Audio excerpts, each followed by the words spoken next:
कुछ कहना चाह रही हो?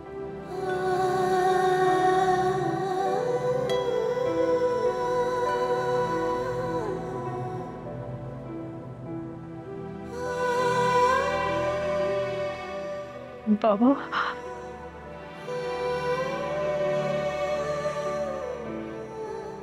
बाबा मुझे लग रहा है कि आरिश का एक्सीडेंट और ये सब कुछ मेरी वजह से हो रहा है। ऐसा बिल्कुल नहीं है। बैठो।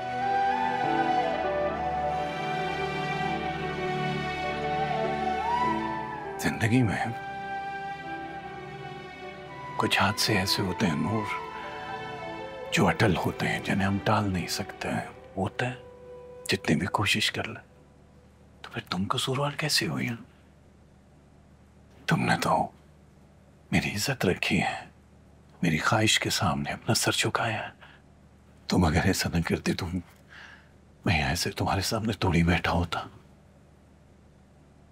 बेटियां जब घरों से भाग जाती है ना, तो माँ बाप की सिर्फ इज्जत नहीं जाती, उनकी जान भी चली जाती है। अपने हाथों से छोटे छोटे नवाले बना के मैं तुम दोनों को खिलाता रहा हूं। छोटी सी चोट लगती थी तो बुरा हाल मेरा हो जाता था, जान निकल जाती थी मेरी। अगर मैं तुम लोगों को तकलीफ में देखता था तो चैन खत्म हो जाता था। पूरा खानदान मुझ पे हंसता था कि देखो एजाज क्या कर रहा है। कोई भी बाप हमारे खानदान में ऐसे अपनी बच्चियों के लाड नहीं उठाता जैसे मैंने उठाए। मुझे तुम लोगों के साथ सब चीजें सेलिब्रेट करके खुशी होती थी। तालीम दिलाई, पढ़ाया लिखाया, मुझे भरोसा था मेरी तरबियत पे। लेकिन नवेरा ने घर से भाग के मुझे मार दिया। मैं सचमुच मर गया था नूर। अगर तुम हाँ ना करती तो मुझे बुरा मत समझना।